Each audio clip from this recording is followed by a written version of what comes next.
Jangan lupa subscribe, like, komen, dan share YouTube TVRI Bengkulu. Dan nyalakan loncengnya ya. Terima kasih pemirsa, Anda masih bersama kami di Dokter Kito Besamo Kito Sehat. Kita lanjutkan perbincangan kita masih terkait dengan kurang energi kronis pada ibu hamil. Nah, untuk bahaya atau enggak, langsung aja kita tanyakan ke Dokter Wenti. Boleh dok dijelaskan sebenarnya bahaya atau enggak sih kurang energi kronis ini? Langsung ke slide ya. Oke. Jadi bahaya atau tidak, pasti jawabannya adalah bahaya ya tentu. Karena ini tidak bisa dianggap remeh, dapat mengganggu kesehatan ibu hamil dan juga janin ya. Nah, dampak yang disebabkan kalau pada ibu tadi udah kita bahas ya, ada anemia, perdarahan, berat badannya tidak bertambah secara normal dan terkena penyakit infeksi. Jadi runtutannya panjang. Nah, pada ibu aja udah sebanyak itu, lalu pada persalinannya apa yang terjadi? Persalinan akan menjadi sulit dan lama atau akhirnya beresiko ya.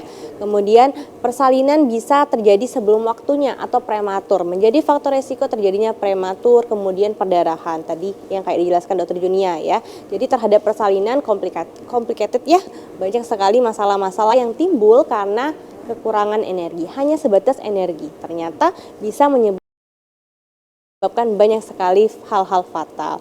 Terhadap janin bisa keguguran atau abortus, bayi lahir meninggal atau kematian neonatal, dan bayi lahir dengan berat badan rendah ya. Cacat bawaan juga bisa, anemia pada bayi dan lain-lainnya. Jadi kalau kita lihat, berdasarkan data tersebut, dari energi saja bisa menyebabkan banyak sekali PR-PR yang nantinya bisa berkesinambungan. Contoh ya, ibunya tadi KEK, dia lahir akhirnya prematur. Katakanlah prematur dengan berat badan bayi lahir rendah, anaknya otomatis kena anemia ya. Dari situ kita udah nampak nih, anaknya kena anemia. Kalau anaknya anemia tidak ditangani dengan tepat, nanti akan mengganggu dengan proses kognitifnya, perkembangan otaknya. Apa yang terjadi? Beresiko terjadi stunting. Ketika terjadi stunting, untuk masa depan anaknya pun akan beresiko lagi. Jadi panjang sekali, dimulai dari ibu hamil. Jadi menjadi ibu itu adalah tanggung jawab yang besar ya. Makanya butuh persiapan yang matang dari sebelum hamil. Ingat ya, dari sebelum hamil. Loh kok sebelum hamil dok? Benar, jadi kita selalu sarankan kalau ibu-ibu yang mau hamil atau yang misalnya mau menikah ya, nah catin-catin itu biasanya akan lakukan konseling dulu ke puskesmas. Biasanya akan dilakukan screening anemia. Tugasnya apa? Kalau misalnya dia itu anemia, kita minta selesaikan dulu masalah anemianya. Sehingga ketika dia hamil nanti, ibu sudah dalam keadaan yang matang atau yang sehat. Oke, Ya. kalau misalnya nih dok, kan ada tuh ibu yang ingin hamil mengonsumsi asam folat sebelum hamil. Apalagi remaja-remaja putri yang mungkin akan mempersiapkan pernikahan atau hamil, mereka mengkonsumsi asam folat padahal belum menikah ataupun belum hamil dok. Itu boleh nggak sih sebenarnya dok? Jadi gini, kalau untuk anak-anak remaja itu memang ada suplementasi tambah darah. Nah, itu penting sekali dan itu programnya juga sudah berjalan ya sampai saat ini dan itu gratis.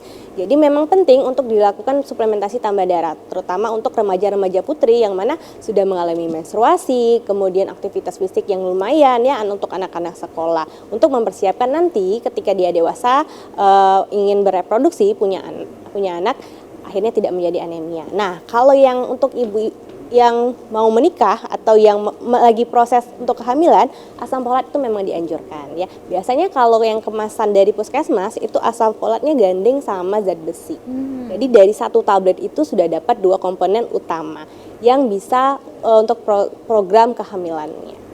Oke, berarti benar ya dok ya, boleh dikonsumsi sebelum hamil. Bahkan itu lebih baik untuk mencegah, salah satunya kek juga ya dok ya? Benar sekali. Untuk mencegah kek dan anemia ya terutama. Nah, ini ya, jadi penting untuk dilakukan deteksi dini dan penemuan kasus. Makanya saya bilang di awal, penting untuk dilakukannya screening ya.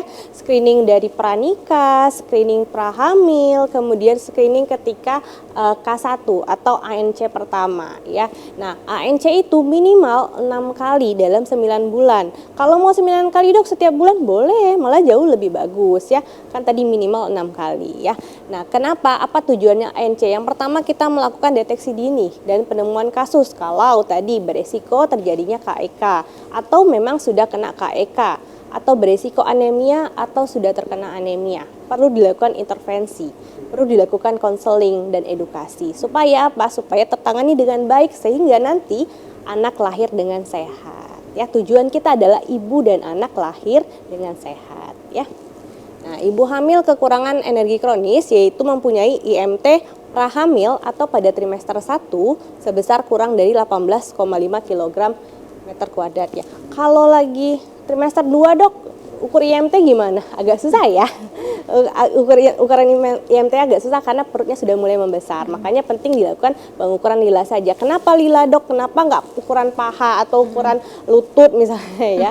Kenapa? Karena pada lengan ini ada tersimpan cadangan dari lemak ya. Biasanya cadangan lemak dan cadangan otot. Yang kalau sudah kecil sekali berarti cadangannya tidak ada, otomatis energinya pun tidak ada ya. Makanya penting dilakukan pemeriksaan lila tadi. Nah, kalau ibu hamil resikonya yaitu mempunyai ukuran lila di bawah tadi 23,5 ya. Oke, ini alur deteksinya sama sih. Datang ke ANC nanti kita periksa ya. Kalau misalnya bisa ditangani di puskesmas cukup dengan pemberian mungkin pakan tambahan atau vitamin suplementasi tambah darah atau asam folat, biasanya cukup di puskesmas saja. Kemudian diberikan edukasi. Kalau misalnya anemianya ternyata berat atau KIK-nya berat, perlu konseling dengan dokter gizi, mungkin akan kita lakukan rujuk ke vaskes tingkat lanjut. Itu menyesuaikan di kondisi pasiennya aja ya. Oke, pemantauan berat badannya ya. Jadi tadi benar nih kata Dokter Junia ada range-range untuk penaikan berat badan per hamil ya. Jadi nggak boleh yang terlalu banyak juga. Misalnya naiknya bisa 20 kilo, nah itu berlebihan ya, itu beresiko terjadi obesitas. Ibu hamil memang bisa obesitas dok, bisa ya. Jadi kalau dia sudah terlalu besar, ibu hamilnya tadi peningkatan berat badan sudah terlalu besar, resikonya juga kepada janin. Yang pertama bisa diabetes gestasional, diabetes sejak lahir ya, kemudian anak bisa lahirnya dengan berat badan bayi yang berlebihan, kemudian beresiko juga ke kehamilannya ya. Rata-rata ibu hamil bertambah berat badan sekitar 10 sampai 12,5 kg selama kehamilan. Selama kehamilan berarti 9 bulan ya. Jadi kalau dibagi aja 10 bagi 9 aja mungkin 1 kilo ya minimal itu. Oke, ini ya rekomendasinya tadi. Oke, pencegahannya nih apa ya? Yang pertama kalau di puskesmas ada pemberian makan tambahan. Nah, diberikan dalam bentuk biskuit dan pemberian tablet tambah darah. Nah, ini gratis ya. Kalau untuk yang KIK itu biasanya dapat 1 dus. 1 dus nanti dilakukan observasi. Kita lihat apakah ada perubahan peningkatan berat badan atau tidak. Kemudian didampingi juga. Kita lihat bagaimana keadaan rumahnya, bagaimana keadaan lingkungan sosialnya ya, apa yang perlu diperbaiki, kemudian diedukasi ya. Karena kan banyak sekali mitos-mitos tentang ibu hamil ini ya. Baik dari prahamil, hamil sampai dengan pasca melahirkan. Contoh, ibu sudah lahiran tidak boleh makan makanan daging-dagingan, nanti nggak bagus buat asinya katanya kan, buat seret asinya gitu kan. Padahal salah satu zat besi paling tinggi adalah di daging ya, dan itu sangat penting. Jadi tugas kita lah untuk meluruskan mitos-mitos yang malah justru berdampak buruk pada kesehatan ibu hamil. Oke, tentunya untuk salah satu pencegahannya adalah pemberian zat besi dan dari makanan juga ternyata bisa ya dok, salah satunya dari daging-dagingan. Baik pemirsa, akan kita lanjutkan perbincangan kita terkait dengan KEK. Tetap bersama kami di Dokter Kito Besamo Kito Sehat.